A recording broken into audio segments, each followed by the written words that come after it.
حسین حقانی صاحب، بات کرتے ہیں انڈس واٹر ٹریٹی کی، جس کا ذکر کیا کہ اس کو ریووک کیا جاتا ہے اور بھارت نے ایسے کہا یونیلیٹرلی وہ یہ کر نہیں سکتے. مطلب یہ گیدر بھپکی لگتی ہے، کیونکہ کل ذکر کیا اسحاق ڈار صاحب نے بھی کہ ورلڈ بینک بھی ہے اس کا گارنٹر میں سے، اور اس طرح سے ویسے بھی نہیں کر سکتے کیونکہ یہ عالمی قوانین کے خلاف ہے.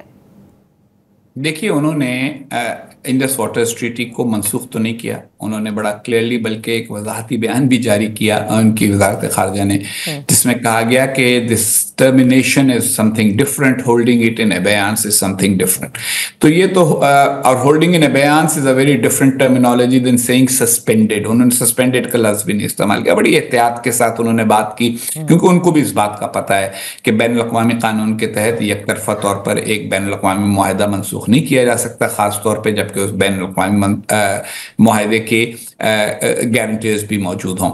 تو یہ بنیادی طور پر وہی جو میں نے پہلے عرض کیا تھا کہ شدید سیاسی ناپسندیدگی کا اظہار یہ ہے کہ اچھا بھائی ٹھیک ہے، ہم یہ بھی اس کی بھی ذمہ داری نہیں لیتے. اب اس کا یہ ہے کہ جب تک یہ اس کو وہ بیانس میں رکھیں گے، اس کا مطلب ہے اس دوران وہ ہمارے ساتھ وہ ڈیٹا شیئر نہیں کریں گے جس کے وہ پابند ہیں پاکستان کے ساتھ ڈیٹا شیئر کرنے کے، کہ پانی کتنا آ رہا ہے کتنا جا رہا ہے، وہ سب تفصیلات وہ ہمارے جو ٹیکنیکل ایکسپرٹس ہیں اس کا کوئی نہ کوئی حل سوچیں گے، ڈھونڈیں گے کہ کس طریقے سے. آج کے زمانے میں اتنا مشکل نہیں ہے. جب 1960 میں یہ معاہدہ ہوا تھا اس زمانے میں نہ سیٹلائٹس تھے نہ سیٹلائٹ مانیٹرنگ تھی. اب تو ممکن ہے کہ سیٹلائٹس کے ذریعے بھی یہ اندازہ لگایا جا سکے کہ کتنا پانی بہ رہا ہے کتنا نہیں بہ رہا. رہ گیا سٹوریجز بنانا، تو وہ کئی سال کا کام ہوتا ہے. ڈیم بنا پہلے، پھر اس کے بعد سٹوریج بناؤ، پھر پانی کو روکو. یہ جیسے میں کئی بار عرض کر چکا ہوں، یہ نل کا نہیں ہے کہ جس کو آپ نے بند کر دیا.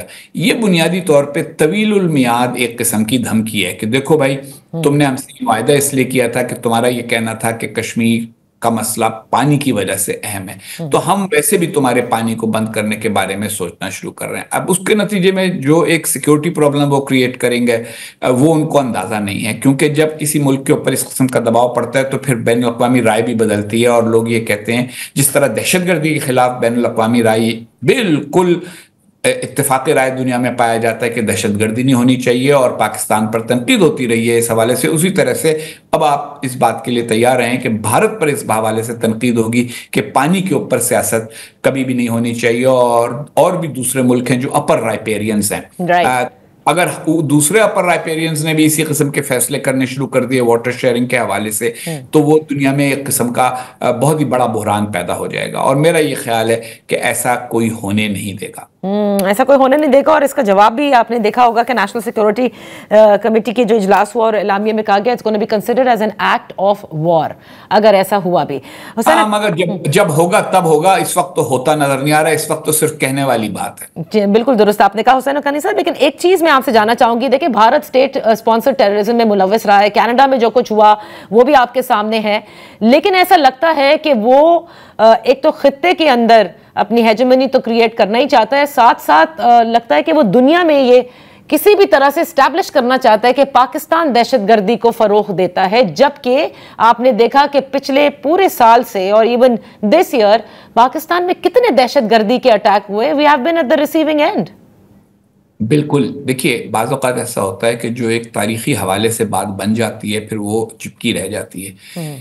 اس کا پاکستان اب تک کوئی علاج نہیں کر سکا. اس کا اصل علاج یہی ہے کہ وہ سارے کے سارے لوگ جو ماضی میں دنیا بھر میں بدنام ہو چکے ہیں دہشت گردی کے فروغ کے حوالے سے، ان لوگوں کو پاکستان اب قبول کرنا، برداشت کرنا اور ان کی باتوں کو اہمیت دینا ہم بالکل بند کر دیں، اور یہ واضح کر دیں کہ ان لوگوں کو ہم نے اپنے اندرونی طور پر ان کو ناقابل قبول لوگ سمجھ لیا ہے. پہلی بات تو یہ ہے. یہ دوسرے ملکوں کے حوالے سے، بھارت کے حوالے سے نہیں. رہ گیا معاملہ کہ بھارت کیا کرتا ہے، اس کے لیے ہمیں بہت ذمہ داری کے ساتھ کسی قسم کا ثبوت دنیا کے سامنے رکھنا ہوگا جو دنیا قبول کر سکے. ایک بات جو میں آپ کے ذریعے سے کہنا چاہوں گا پاکستانیوں سے وہ یہ ہے کہ بہت ساری باتیں جو ہم اپنے آپ ایک دوسرے سے کرتے ہیں اور ان کے قائل ہو جاتے ہیں، لیکن باقی دنیا ان کی قائل نہیں ہوتی. بہت سارے لوگ ہیں جن کو ہم برا سمجھتے ہیں، باقی دنیا ان کی عزت کرتی ہے. بہت سارے لوگ ہیں جن کو ہم بہت اچھا سمجھتے ہیں، باقی دنیا کی نظر میں ان کی کوئی اہمیت نہیں ہے. تو یہ ہمیں تھوڑا سا اپنی اویئرنیس بڑھانی ہوگی کہ انٹرنیشنل تھنکنگ کیا ہے، اور اس تھنکنگ کے ساتھ ہم اپنے موقف کو کس طرح سے ہارمونائز کر سکتے ہیں. اگر وہ کرنے میں ہم کامیاب ہوئے تو شاید ہم لوگوں کو قائل کر سکیں کہ دیکھیے یہ ایسی بات نہیں ہے، کہ اتنی سادہ بات نہیں ہے جس طرح سے کہی جاتی ہے. ہم بھی وکٹم ہیں، اور ہم انہی کے وکٹم ہیں جن کو آپ سمجھتے ہیں کہ وہ سب سے بڑے وکٹم ہیں. Last question I like to ask you is کہ یہ جو اس وقت ریلیشن ہے اور جس نہج پر ہے، اگر کسی نے ثالثی کا کردار ادا کرنا پڑا تو آپ کے خیال میں ریجن میں سے کوئی ملک ہوگا who is going to pitch in؟ دیکھیے ایک بہت بڑا فرق آ چکا ہے ماضی کے مقابلے میں. کئی مڈل پاورز، ان کے بھارت اور پاکستان دونوں سے بہت اچھے تعلقات ہیں. میجر پاورز کی میں بات نہیں کر رہا، کیونکہ میرا یہ خیال ہے کہ میجر پاورز ملوث ہونا چاہتی نہیں ہیں، شامل نہیں ہونا چاہتی اس عمل میں اس بار. لیکن مڈل پاورز میں بہت سارے ممالک ہیں. ترکی ہے، سعودی عرب ہے، متحدہ عرب امارات ہے، قطر. ان ملکوں نے ماضی میں عموماً پاکستان کا ساتھ دیا کرتے تھے. اب بہت عرصے سے انہوں نے اپنے آپ کو تھوڑا سا نیوٹرل ثابت کیا ہے، اور بھارت کے ساتھ ان کے تعلقات بہت بڑھ گئے ہیں.